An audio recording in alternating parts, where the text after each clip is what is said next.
In this video, we're going to define two time passes for a specific article type. So what we're going to do, what is the expected outcome at the end, is that we will have a overlay, purchase overlay here, displaying two time passes for all articles of type economist. So 1, 2, and 3.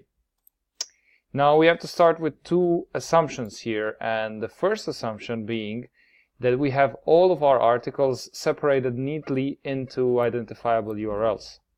What does it mean? It means that the base for all the economist articles, and only for economist articles, not for some other categories, are all contained within the same URL prefix, such as in our case it's connector script and economist. And you can see that for economist article 2 and 3 this is in fact the case.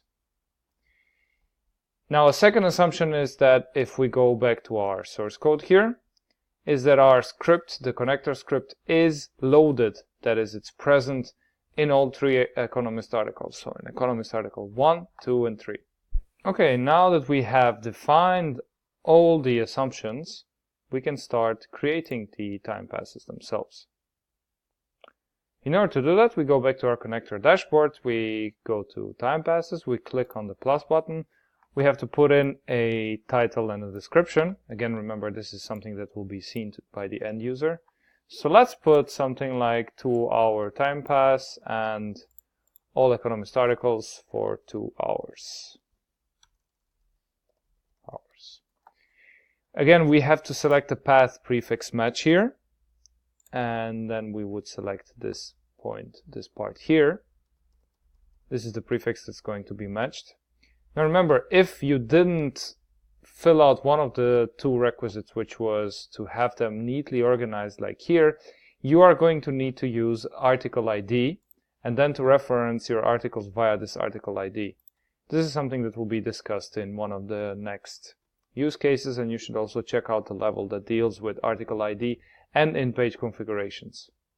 For our case here, we're just going to paste this path. We're going to define validity period of 2 hours, and we're going to price it at, I don't know, 40 cents maybe. Let's link this to the template that we have defined already. Let's save this. And then if we go back to our article 1 here, we're going to see that this has been defined. Article 2 and article 3 likewise. Okay, so now we have the 2-hour time pass. Now let's just add a day time pass here as well. So let's click on the plus button. Let's name this 1 day time pass. And let's name it again here. Let's put the description, all economist articles for 1 day. Let's select path prefix match. Again, we select this part of the URL. 1 day. And let's price this at, say, €1, for example. We've defined it at 40 cents here. Let's price 1 day for €1. Let's leave it at pay later as well. Let's select this template and let's click on save. Okay. Now let's refresh here to see whether this has been propagated, and it has been propagated indeed. So remember, if we would just purchase a time pass now for one of the 3 articles, we would get access to all of them. So that's the thing usually with whenever you are defining something over the path prefix match, or even if you would define articles in the exact path here, which might be another option if you have articles which are not cleanly distinguishable in their category. Remember that if you are defining it in a single purchasing option, then a single purchase of that type would unlock all of those articles.